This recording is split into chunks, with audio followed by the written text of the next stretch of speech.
কর, তুই মাকে মার, আমি বাচ্চাকে মারি। এই ছাগল, তুই মরণের সামনে দাঁড়িয়েও হাসছিস? মানিকপুর নামে একটি গ্রামে একটি কৃষকের ঘরে রানী ছাগল ও তার 3টে বাচ্চা মুন্না, মুন্নি আর গুড্ডুকে নিয়ে থাকতো। পাশে একটি ঘন জঙ্গল থাকার কারণে রানী সবসময় চিন্তিত থাকতো, কারণ তার ছেলে মেয়ে যদি খেলা করতে করতে ওই জঙ্গলে পৌঁছে যায় তাহলে ওই জঙ্গলে থাকা হিংস্র পশু পাখি তাদের ছেলে মেয়েকে খেয়ে ফেলবে।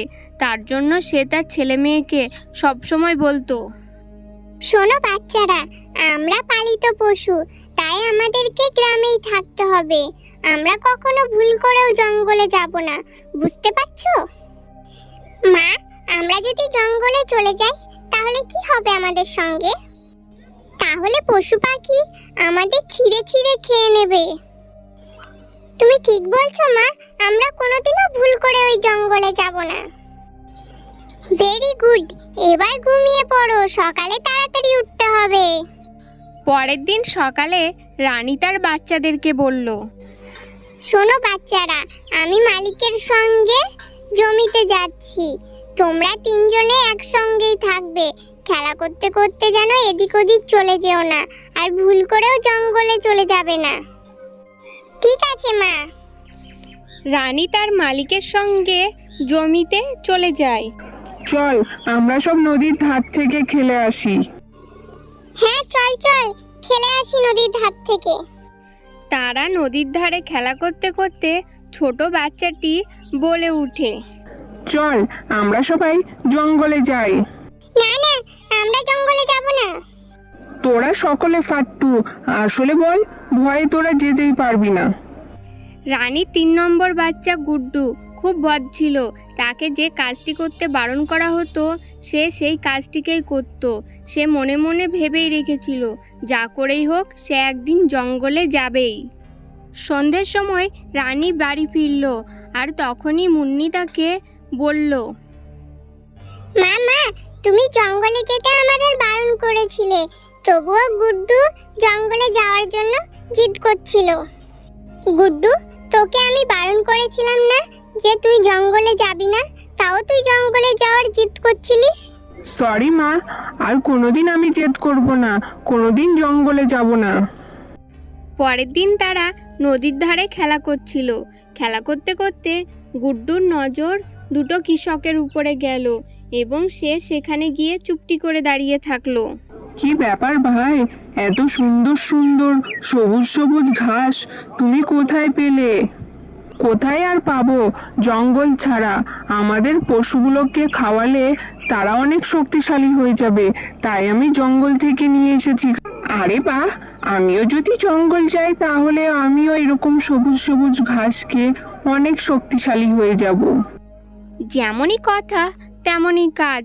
গুড্ডু জঙ্গলের ভিতরে চলে গেল, আর ওদিকে সন্ধ্যের সময় রানী যখন বাড়ি আসলো তার বাচ্চারা বলে উঠল, মা, গুড্ডু ভাই কোথায় চলে গেছে?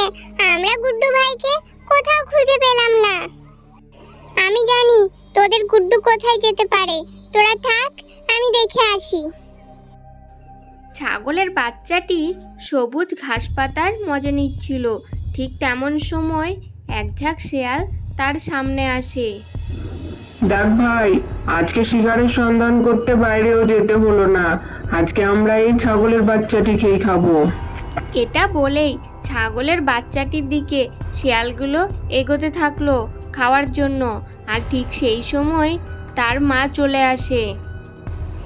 দাঁড়াও তোমরা, বাচ্চার সাথে সাথে তোমরা আমাকেও খাও যদি সাহস থাকে। এই ছাগলটি আবার কি বলে, যদি সাহস থাকে তাহলে খাও, হা হা হা। কেন রে ছাগল, তোর কি আমাদের দেখে ভয় লাগে না? ভয় যদি লাগতো তাহলে আমি আমার বাচ্চাকে এই জঙ্গলে ফেলে রেখে যেতে পারতাম। আসলে তোমরা খাও বা সিংহ রাজা খাক, ব্যাপার তো সেই একই, আমাদেরকে তো মরতেই হবে। এইসব কি বলছিস আমাদেরকে যে তোকে সিংহ রাজা খাবে? আমাদেরকে খুলে বল। আসলে আমরা সিংহ রাজার শিকার, আমরা সিংহরাজার কাছে যাচ্ছিলাম। পাশেই নদী আছে, ওখানে আমি জল খেতে গেছিলাম আমার বাচ্চাকে রেখে।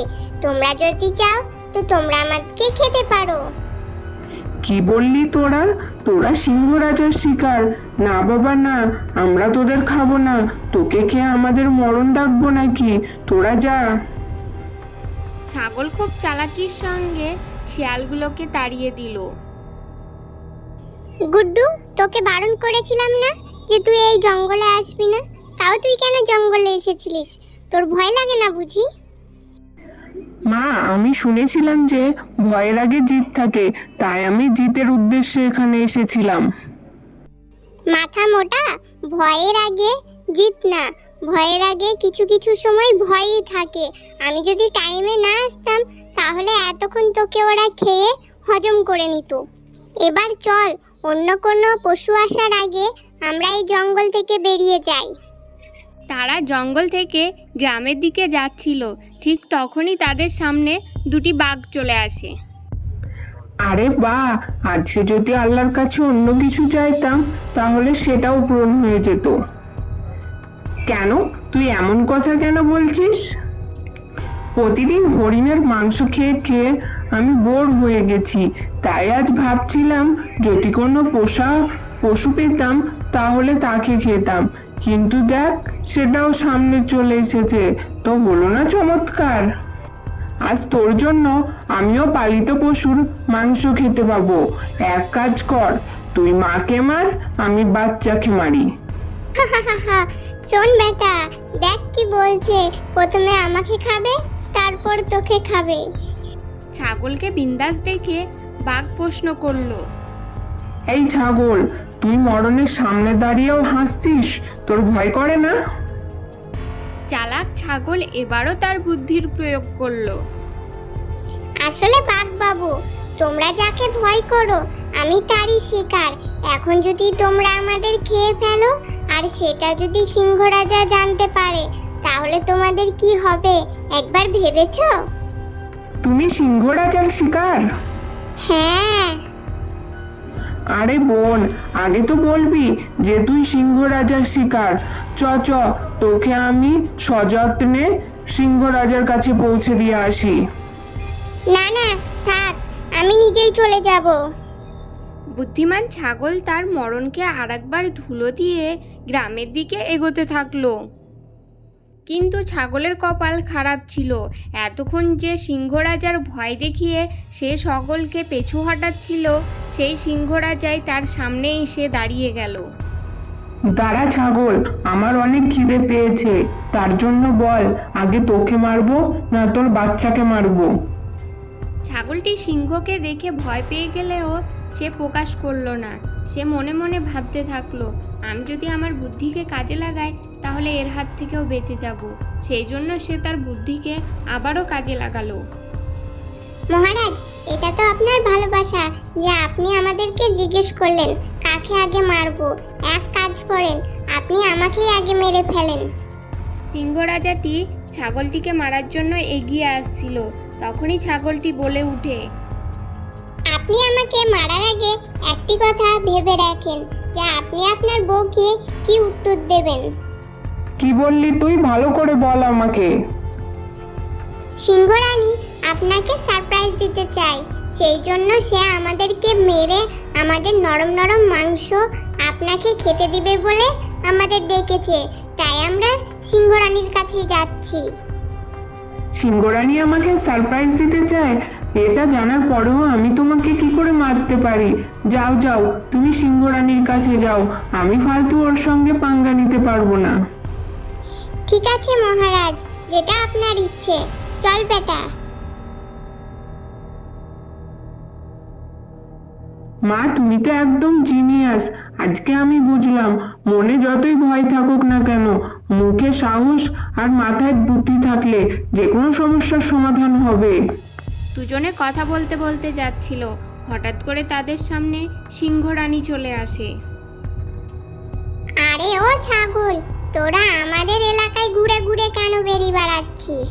ছাগলটি তার ভয় মুখে আসতে দিল না, আর সে বলে উঠল, আমি ঘুরে বেড়াচ্ছি না, আমি এই জঙ্গলে সিংহ রাজার কাছে যাচ্ছি। আপনি কি জানেন যে সিংহ রাজা কোথায় আছে? হ্যাঁ জানি, কিন্তু তুই আগে এটা বল, তুই সিংহ রাজার কাছে কেন যাবি? ওটা আমাদের নিজস্ব ব্যাপার, আমি তোমাকে কেন বলবো? সিংহ রাজার ঠিকানা নিতে গেলে তোকে তো এটা বলতেই হবে। ছাগলটি চালাকির সঙ্গে সিংহরানীকে বলে উঠল। আসলে কথা হচ্ছে যে সিংহ রাজা তার বউকে সারপ্রাইজ দিতে চায়। আর সারপ্রাইজটা কি সেটাও তো বল আমাকে। আসলে সিংহ রাজা আমাদেরকে মেরে আমাদের নরম নরম মাংস সিংহরানীকে উপহার দিতে চায়। সিংহরানী তখন মনে মনে ভাবতে লাগলো, আরে বাহ, সিংহ রাজা তো আমাকে অনেক ভালোবাসে, আমাকে এই দুটো ছাগল মেরে উপহার দিতে চায়। তাই আমি সিংহ রাজার মন ভাঙবো না, আমি এই ছাগল দুটোকে মারবো না। এর উপহারটা আমি সিংহ রাজার হাত থেকেই নেব। আমি সিংহ রানী, আমি তোদেরকে মেরে আমার সিংহ রাজাকে কষ্ট দিতে চাই না। আর তাছাড়াও সিংহ রাজা তোদের মেরে তো আমাকেই উপহার দেবে, তাই তোকে আমি ছেড়ে দিচ্ছি। সামনে সিংহ রাজাকে পেয়ে যাবি, চলে যা।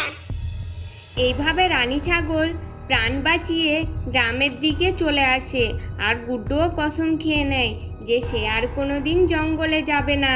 তারপর থেকে তারা হাসি খুশি থাকতে শুরু করে দেয়।